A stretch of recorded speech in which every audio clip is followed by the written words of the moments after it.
Hey everybody, it's been a few days since I've been able to put a video out, so it's good to see you. What's that? You say you can't see me. I'm sorry, let me fix that for you. I'm sorry, but I've got to be a little bit silly today because my wife let me buy a wireless microphone for the camera. And I hope that's going to give you guys a bit better of a presentation. I hope it's going to knock out some of the wind and also make it so that you're not hearing the different volume levels between me holding the camera or talking to it like I am now. I got a bunch of things I want to tell you about. If you haven't seen the new playlist I've put out about me talking at a recent conference about CSA farms, I'd really like to ask you to take a look at that. There's going to be a total of 9 videos in the series spanning the entire talk that I gave, which lasts about 43 minutes. I'm going to put one out per day. We already have 5 of them that have been published, and it's the first time that I've given a talk like that for a farming convention. I've spoken before, I've done classes and things on different subjects, but it's the first time I've done that, and I'd appreciate your support, comments, and things. I've learned one thing: I say okay way too much when I'm nervous and I'm doing something for the first time. Now, let's go talk about the garden. I'm going to tell you about one more thing when we're done. We had quite a deluge last week, really just 2 days ago, and about 5 inches of rain over the course of 36 hours. And I'm pretty happy with what happened in the garden. And not because it all went perfectly fine, but because some went well and I learned lessons in another. If you remember, this is the area that was the garden we had last year. It's at a nice grade because it's been worked before. It drained very well. Up here in the area where I planted some carrots for the children, and it's simply dirt that I brought in from the back of the property and dumped. It never got leveled very well, and it found pockets where the soil was able to settle and pond, and I'm very worried that I'm pretty much not going to get much out of that area. Well, let's talk about the positive things. These are the sugar snap peas. You can see they really enjoy this trellis. Things are going really well. The telephone peas are slowly making their way up the teepee trellis. But look at all of this happening down here. I am just excited seeing this variety of lettuce. That's the bib lettuce and the outrageous lettuce. And right in front of it you can see the kohlrabi, and then behind it there's a row of cabbage and the 2 rows of turnips. The only thing at this point that's not doing very well is a row of beets, and I just think that this is a bad place in the garden still. They're just not really coming up at all, and maybe I'm not being very patient. Maybe they will shoot up a bit more later, but I've had carrots here last year and some other things that just never did well, so maybe there's just something amiss in that location.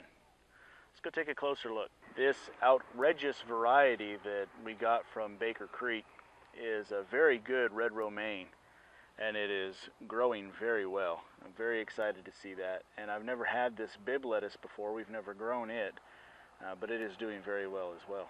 Now, this part of the garden is where I would not blame anybody for saying you're crazy. Let me tell you a little bit about what we've going on here. If you haven't seen the video about what this structure is, I'll put a link to it for you in the description and right here on the screen. But over here, we have got a peach tree, several varieties of grapes and muscadines. I have 2 different varieties of Satsuma orange, a navel orange, a lime, a lemon, an olive, 2 varieties of plums, and I'm sure I'm missing something in here. Yes, I am. We have, I lost it, we have kumquats and mints and valerian, and I'm sure I'm still missing somebody. Fig. I've got a fig. I think that feels like everybody now. And then down here, most recently added, we have pomegranate, pawpaw, and kiwi. Now, one thing I probably didn't think too well about, I decided I was so disappointed with tomatoes last year that I just had to start off and I needed a starting point that was going to make me feel a little bit better about trying to grow tomatoes straight from seed in the ground. So for this year, I'm taking a step back, and rather than just try direct seeding in the ground, which won't be for a few more weeks, I did buy some starts from the nursery. Now these are heirloom starts. We've got your beefsteak, and we've got your, oh goodness, I can't even remember them all, but they're all heirloom open pollinated varieties. It's just I let somebody else start them for me. So what I didn't think about is I am going to want to save seed from these. So we're going to have to do some kind of row cover or bagging or caging of these so that I can collect seed. So I'll be sure to bring you in on that when we get to it. And I just can't wait to see how the kiwis and the pomegranates and the pawpaw do. Those excite me a lot as well. Let me show you about some other things that are already in the ground. I cannot recite to you the variety of strawberry that we planted here last summer. All I can tell you is that it is not an everbearing variety. We specifically selected not an everbearing. Anyway, it overwintered very well. And other than once it started putting on foliage, we did have to cover it a few times for some frosts that came through. It's doing very well. And as a matter of fact, it is already setting fruit. Suffice to say, Mrs. J is quite happy.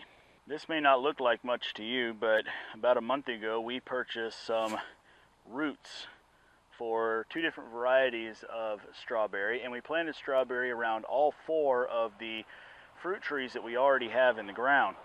And we were kind of getting worried there for a few days that we weren't going to see anything. But sure enough, I don't know if it was this big flush of water or what, but we are now seeing this in several different locations.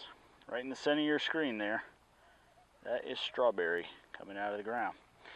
Now, I'm sure you well remember, we have free-range rabbits. So we are having to protect these, and I am building new fences to replace the ones that you see here. But we'll have a ring of fence going around these until the plants can establish themselves real well. And then our hope is that either the rabbits will adapt to the rest of the forest around them, but if we have to, we'll come back and put these cages on every single year.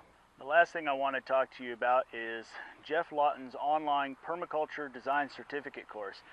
I've been enrolled into it and I'm having a blast. It's only 1 week in of a 12-week long course, and I'm really excited. This is just for the intro that we've been going through this week. I really appreciate having the opportunity to be able to do this. Learning permaculture from Geoff Lawton is an honor, if you will, and not having an ability myself to travel to Australia, I greatly appreciate the ability to try to learn it online. You know, permaculture for me is just one of those things that when I learned about it, it stuck. When we started thinking about what we were going to do on our property and how we were going to grow food and manage animals and everything, I'm sure there's been some sort of ideology or methodology that when you were reading about it or researching that it just stuck. It made sense to you when you read it, and whatever that was. Well, when I did that for permaculture, that's what happened. I read about it and it just stuck and made sense. So now it's great to get it in a classroom format and truly understand the nuances behind it and not just the general concepts. So in going through Geoff's course this week, there were some things that stood out to me. One of them was, I mentioned earlier, I did that course on CSAs, and he mentioned in his that food needs to be nutrient dense and fresh, and that was one of the messages that I shared, and I thought that was kind of a neat little pairing there. He mentioned a bunch of different things. I'm just going to try to pick out 1 or 2 of the gems. You see, I've took several pages of notes, and this is just the introduction. We haven't even got into course design yet.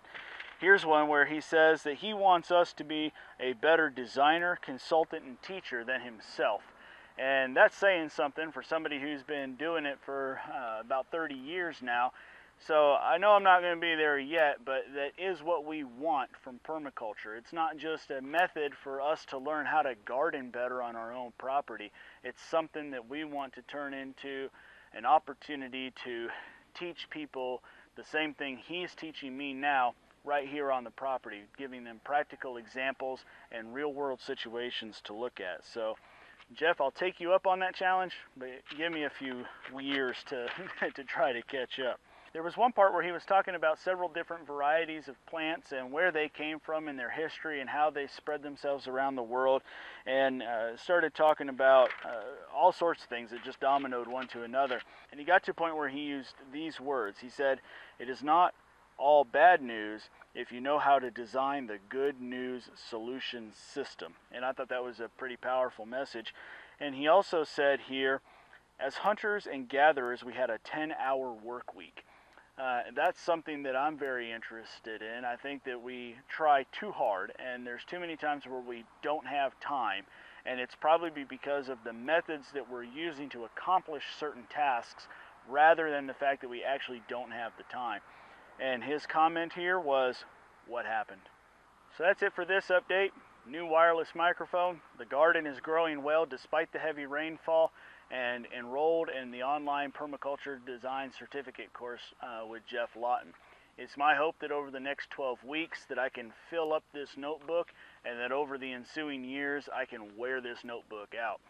What we're going to do while we're in the design certificate course is set up a new playlist so that if you're interested in permaculture or just curious what kind of things we're learning while we're going through the course, you'll want to keep an eye on that playlist, because each week as I learn new things or I do practical exercises to practice them here on our homestead, I'll make little videos about it and share them with you. So be on the lookout for that. Thank you all for watching. We'll see you next time.